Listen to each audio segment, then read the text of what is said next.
Hi, I'm Danny Ramos, and welcome to this week's edition of Hispanic Speak Out TV. We're here every single week on Tuesday nights at 9:30 p.m. And we cover topics that generally are not covered, almost all the time not covered, by Central Florida's mass media. However, we are a statewide broadcast, and we broadcast in every county in the state through Spectrum on channel 194, which you know, or else you wouldn't be watching me. I'm here with Sandra Rivera. She's an attorney in Central Florida, and she gets a lot of people out of trouble. So if you ever need a good lawyer and you get locked up for whatever it is, call her. She can help you out. You'll get her number at the end of the show. We'll put it on the screen for you. But she is the co-host for Hispanic Speak Out. And we've been talking about racism, which is the R word in our community, and nobody likes to talk about that because everybody gets really sensitive about it. But we originally, this is the third part that we've done on this? I believe so, yeah. I believe so. And basically we started off with the concept of whether racism or capitalism is inherently racist. And we came to the conclusion that correct me if I'm wrong, that capitalism itself as a economic content is not racist. Mm-hmm. It all depends on how it starts. Correct. So the way it started in the United States, it is racist. Correct. I'm glad you said that. You know, its origins are racist, you know, because when we started this country, it was a capitalistic country. However, we had indentured servants. Sure. And we had slavery. And we made a lot of money. A lot of money was made off of indentured servants and slavery. Yeah. So they were the wealth. The slaves and the indentured servants were the wealth in our country. They were the capital. Exactly. They were the machinery, the capital exactly. that made the country economically solvent. Mm-hmm. That's right. And that lasted for a good 100 years to the Civil War, and then we went for another 100 years till we hit the Civil Rights Movement, and the Civil Rights Bill was passed. Mm-hmm. And right. But it didn't change much, and we're doing a kind of a recap. It didn't change much because those people that were slaves and indentured servants and people of color were actually deprived of economic progress for 200 years. Sure. Right. So they were behind the 8 ball. Exactly. They started the race late, much later. Yeah, like last week. You know? So, yeah, we have our issues in this country, and there's a lot still and there's still a lot of racial issues in the country. Sure. On voting rights, on housing. Absolutely. Because what you have is a large portion of our society who were indentured, who were economically deprived for 200 years, now are competing with people who didn't have any restrictions for 200 years. Right. And entities that didn't have any restrictions. So if you have a minority business owner going into business now, he's competing with corporations that didn't have any obstructions. Right. At all. Well, you know, and I had the opportunity to see a program and that explained it really well. And you know, what you have also is a lot of it is cultural too. So you have the white majority who had those advantages, those benefits early on. They came from families that had those advantages, those benefits early on. So by the time the minority groups had the opportunity or had access to those opportunities, they didn't come from that same base that the white majority came from. So what happens? They take the money that they make, their success. They're usually the first person to do this in their family, the first college graduate, the first professional. And they take that wealth that they've gained and help their families because their families need it. Whereas their counterparts, you know, generally wouldn't have to do that because their status mimics the status of their parents and their grandparents and so on and so forth. Mm-hmm. So the racial wealth gap continues to be pretty spread apart, you know, for that's another reason why. Yeah, and it still continues today. Sure. Mm-hmm. It still continues today. Let's talk a little bit about, we talked about that in general, about the economic situation of minorities in the country. And believe me, I've as a minority business owner, there is no question in the industry that I'm working in that prevails in the industry that I'm working in. Mm-hmm. There is a wall in between people of color and people of stature. And I'm not going to, you know, Caucasian people in this particular industry, which is a very, very strong, unpenetrable wall. It's a good old boy network. Yeah, I mean, there's a lot of that. And the wall is there, and even if it's not intentionally there by the people who are on one side of the wall is still there. Sure. And they have an operational procedure which perpetuates that concept further. They want to maintain their power, they want to maintain their wealth, and in order to do that, they got to keep people down, or else it's called dispersion of wealth. And they're not doing anything that anybody else wouldn't do, in practice. It's just because of the origins, because of the historical nature of capitalism, it benefits them more than it would benefit a minority group. Yeah. But they're doing exactly. The government has taken steps to try to close that gap, but by passing laws, okay? Laws for minority business owners, et cetera, et cetera. But that doesn't change the behavioral pattern. I believe that most racists that you have to be aware of are the people who say, I'm not a racist. You know what I mean? Right. It's the guy who says, who perpetuate, racist behavior. You can identify that person. Right. You know what I mean? So you can stay away from them, go around them, do whatever. But the person who does not qualify themselves as a racist is the one that you don't know is a racist. And they may not believe they're a racist. It's just inherent behavior over a long period of time, which they've inherited. Well, I think, people confuse racism with stereotyping. And I think to a certain degree, everybody, whether you're in the majority or in the minority, I think we all possess those stereotypes. And we stereotype, again, with different groups of people, whether it's based on their religion, their heritage, their gender. I mean, we all are guilty of that in some degree. Okay. I'm going to ask you a good question since we only have a couple of minutes left. I hate left. when you ask me good questions like that. That's right. I throw it at you because you're the lawyer. I don't want to get in trouble, so I'll ask you. All right. Is the Congress of the United States being racist when they refuse to give Puerto Ricans the right to vote for the presidency of the United States? Is that depriving two citizenships, two levels of citizenship? Because just so that you know out there, every Puerto Rican in this country is a citizen of the United States. If you live in Puerto Rico and you're a Puerto Rican and you're born in Puerto Rico, you're automatically a citizen of the United States. However, you cannot vote for President of the United States. Correct. So that's a different class of citizenship. So is that racist? I think I struggle to call it racist only because I think a lot of it has to do with how our government sees the actual island, its identity as a commonwealth. I don't think that there is a push to restrict that right to vote from all Puerto Ricans. I think the idea that if you come onto the mainland and you get to vote, I don't agree with the fact that they can't vote. I'll put that out there. I don't know that I would go so far as to say that it's racist. Well, how can you have how can you have one citizen living? He's a citizen. I'm a citizen. I live in Puerto Rico. I'm a citizen of the United States. As a citizen, the Constitution doesn't have different specs for different citizens by geography. You're a citizen or you're not a citizen. Right. So a guy in Wyoming can vote and a guy in Puerto Rico can vote. They're both citizens of the United States, except one's a minority class, classified as a minority by the federal government. So to me, that's racial discrimination.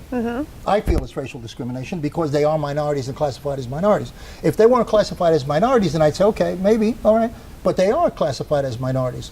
So the laws that protect minorities do not protect this person from actually voting, even though he's a citizen of the United States. So that's my view. That's my point of view. But I agree that the right should be extended. I mean, if they're shedding blood, in our military for the citizens, then I think they need to have a role in the political process as well. Yeah, it's hard to swallow when you have a guy who's won the Congressional Medal of Honor and he lives in San Juan and he can't vote for the president. Right. That's a hard pill to swallow. Yeah, the minute he steps back onto the mainland, onto the United States, okay, all of a sudden he's restored with that. Yeah. Well, that's not fair.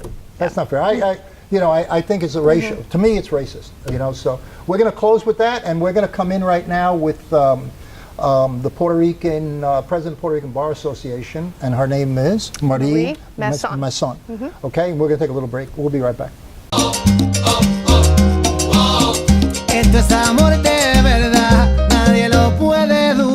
Step up to craft beer. Taino Light Lager has a crisp, refreshing Caribbean-style flavor. Boricua Craft Ale, full-bodied flavor for the true beer drinker. Stop drinking beer water. Taino Craft Light Lager and Boricua Strong Craft Ale. Feel the rhythm and come up to craft beer.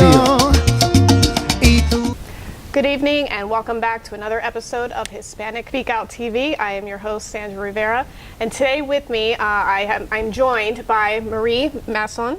Masson, right? And Marie is a old friend of mine. She's also the president of the Puerto Rican Bar Association. Welcome. Thank you. And today, obviously, we are coming very close up to election season. Primaries are going to be in August, so there is a lot of hype going on around campaigns and elections, and specifically voter rights. And so we wanted to make sure that our viewers out there knew some of the issues, knew some of their rights, that maybe you weren't aware of. So thank you for bringing that information for us.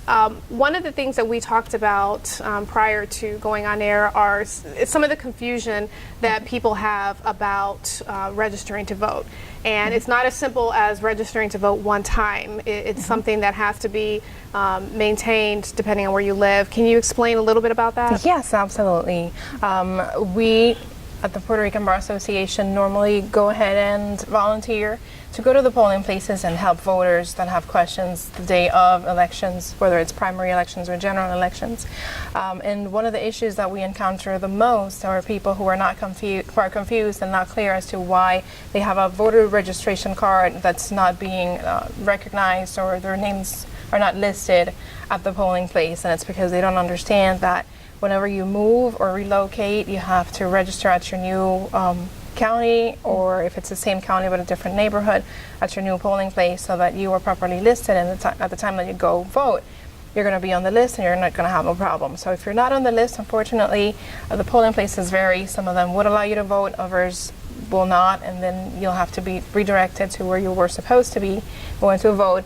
In any case, it's important that the citizens know that they are supposed to be given a provisional ballot to vote, even if it's not at that same polling place, if that's not their place to vote where they're supposed to.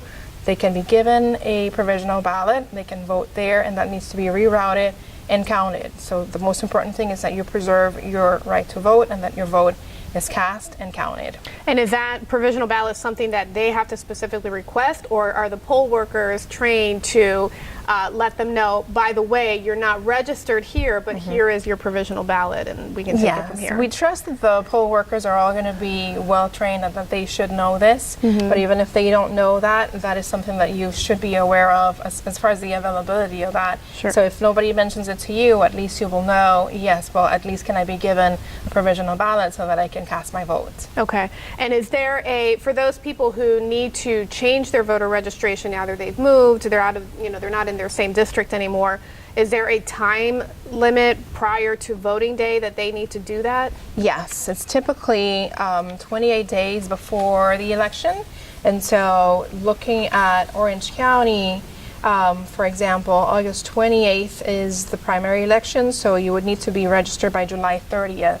For the general election, which is November 6th, you need to be registered by October the 9th. Okay. Another issue, Sandra, that we find is that people are not clear as to who can vote at a primary election and who cannot vote. The Puerto Rican Bar Association, especially this year, where we have the influx of Puerto Ricans coming from the island, escaping or seeking refuge from Hurricane Maria and its aftermath, it's not that familiar for them to have to declare a party affiliation in order to vote for or in a primary election. So we have to do a lot of education out there and tell the community partners that we have, let's go out and explain to people, if you do not have a party affiliation, you can still register to vote. But if you do have a party affiliation, then by all means you should be voting during the primaries according to your party. Sure. And so when they go and register, or for people who just moved and have to establish residency and they go to the DMV to do that, is it incumbent on them, is it required of them to ask to also register to vote? Is that when you recommend that they take care of that? Yes, absolutely. And if it happens that they do not recommend or they do not suggest that you go ahead and register to vote when you are, for example, getting your driver's license, that is the best moment to do that. You don't have to declare a party affiliation right then and there, but the most important thing is that you do get your registration number so that you're at least enrolled on the list, and then you can decide whether you're going to affiliate to a party or not, but at least you have your number and you're able to vote. Right. And correct me if I'm wrong, for residency purposes, they need to be a resident for 30 days in order to be able to vote. And so basically the recommendation is that if you've relocated to Florida, moved here, get that driver's license with your new residence as soon as possible, so that time can start ticking. That's absolutely correct. Go get your driver's license so that you are able to show proper ID, and that you can, establish, yes, I am a resident of this county, and your right to vote, or your right to register to vote, is going to be preserved that way. Okay.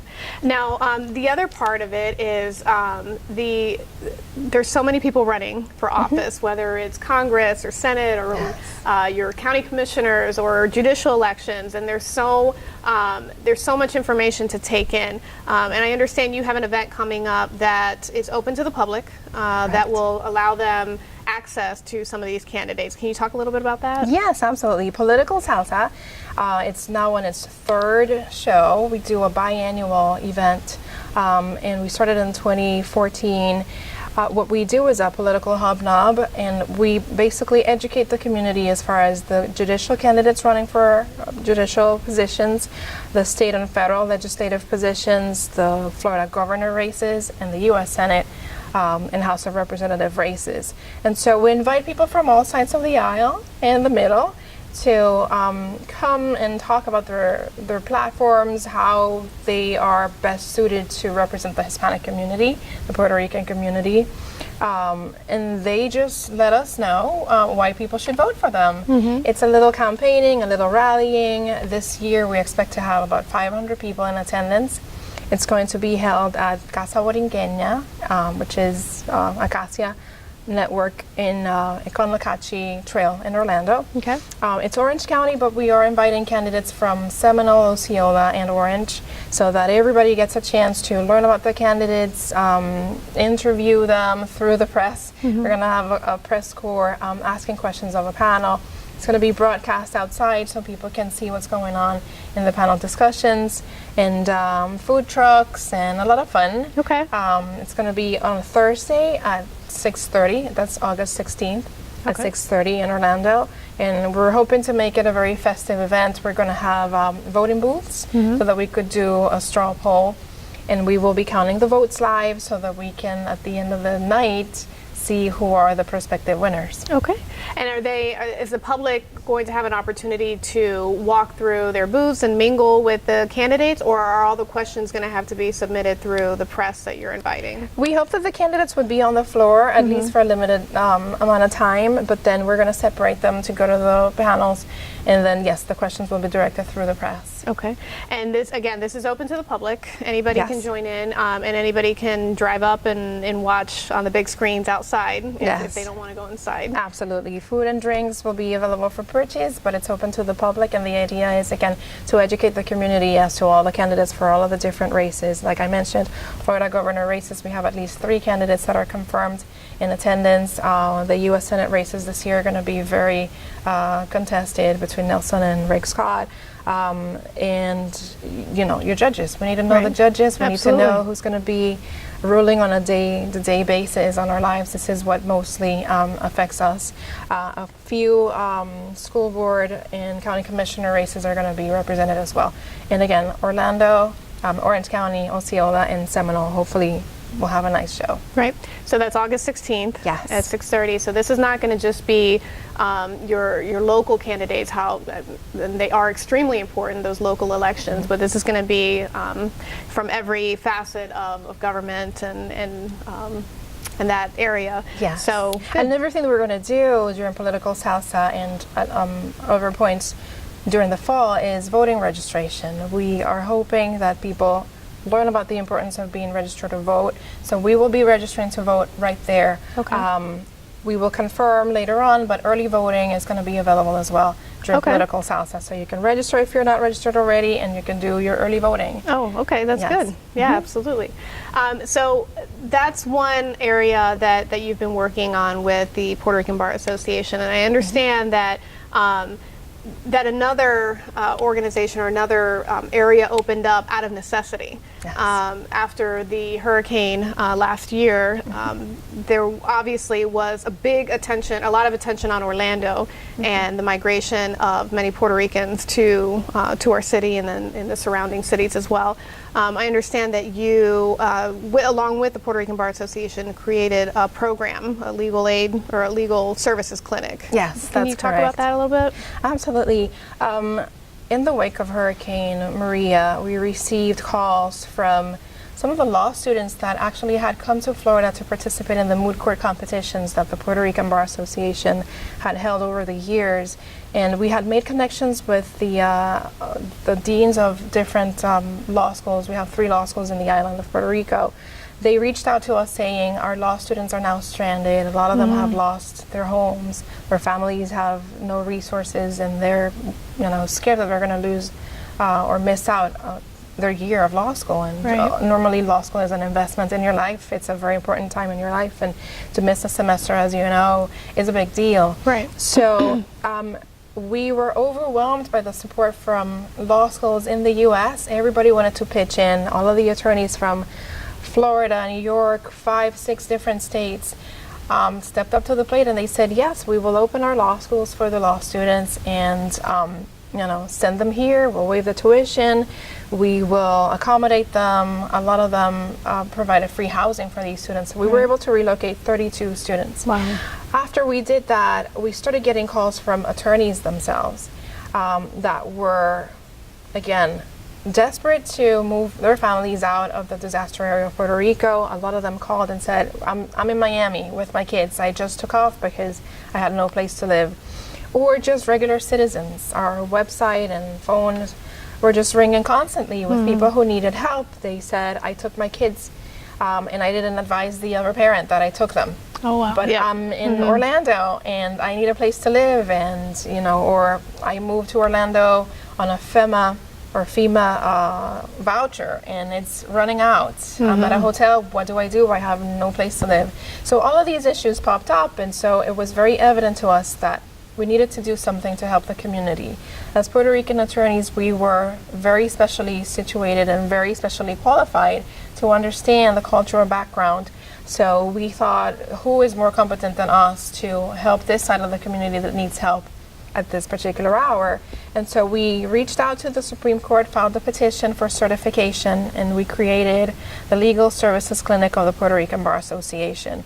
This was the brainchild of Anthony Suarez, who is my predecessor, former president of the Puerto Rican Bar Association, and we were granted the petition, and so the legal clinic is a 501c3 nonprofit Florida corporation that is missioned and resolute on assisting Puerto Ricans that are escaping Maria and that need the legal services because they cannot financially afford it. Right. And so we are taking cases from misdemeanors to family cases, guardianships, very simple divorces, landlord-tenant, guardianships, because these are the things that, people have brought up to our attention, and we're very happy that we can do that. The other side of the legal clinic is the assistance to attorneys, because like I mentioned, some attorneys came from the island and they could not practice in Florida because they weren't licensed. In Florida, if you're not licensed by the Florida Bar,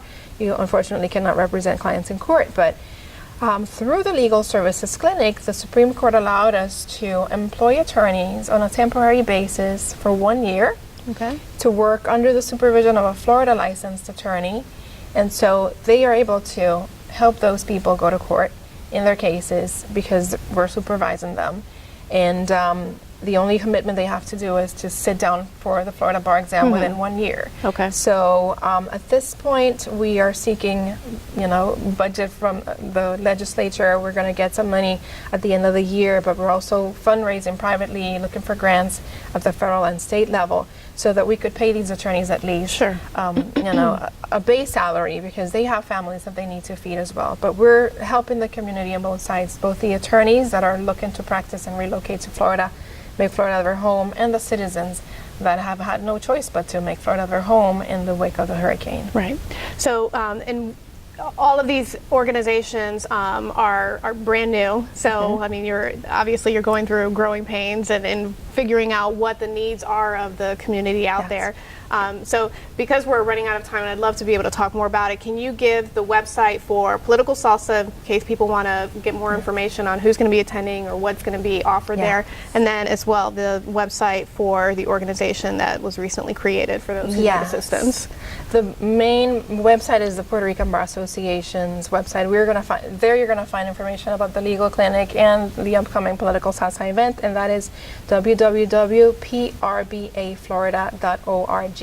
Okay. PRBAFlorida.org, and then follow the links to the legal clinic and to Political Salsa coming up in the fall. All right. Well, thank you for all of that information, and thank you for all of the help that you've been providing our community. Yes, thank you for having me. Thank you for joining us for another episode of Hispanic Speak Out TV. I'm your host, Sandra Rivera. Have a good night.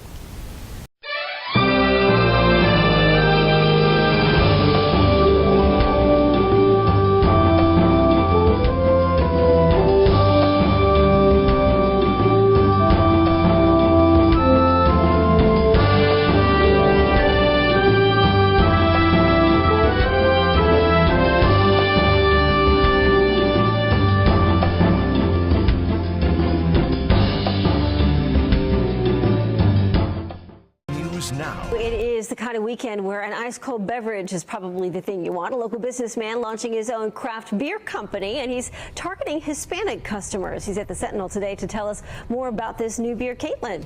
Yeah, exactly. It was a beer that was launched here a couple months ago by a local company at Altamont Springs. Danny Ramos is running it. It's being, hoping the Boricua name means Puerto Rican. There's a huge population of Puerto Ricans here, hoping that he can, create a connection between those people.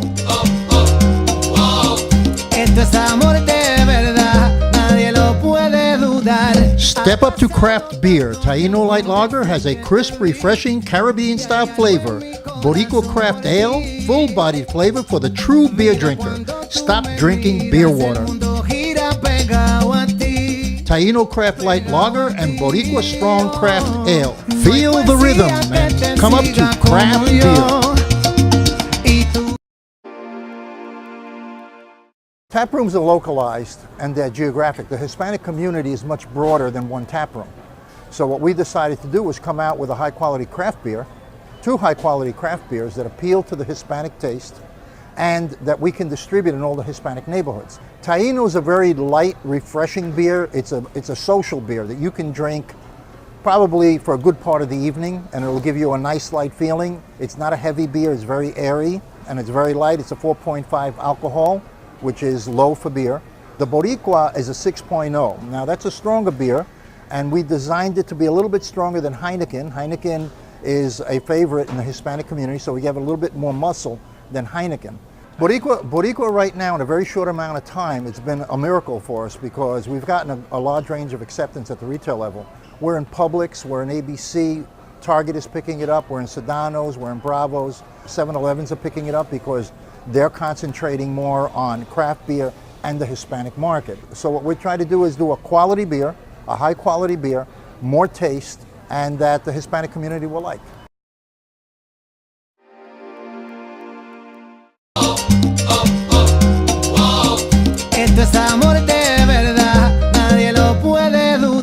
Step up to craft beer. Taino Light Lager has a crisp, refreshing Caribbean-style flavor. Boricua Craft Ale, full-bodied flavor for the true beer drinker. Stop drinking beer water.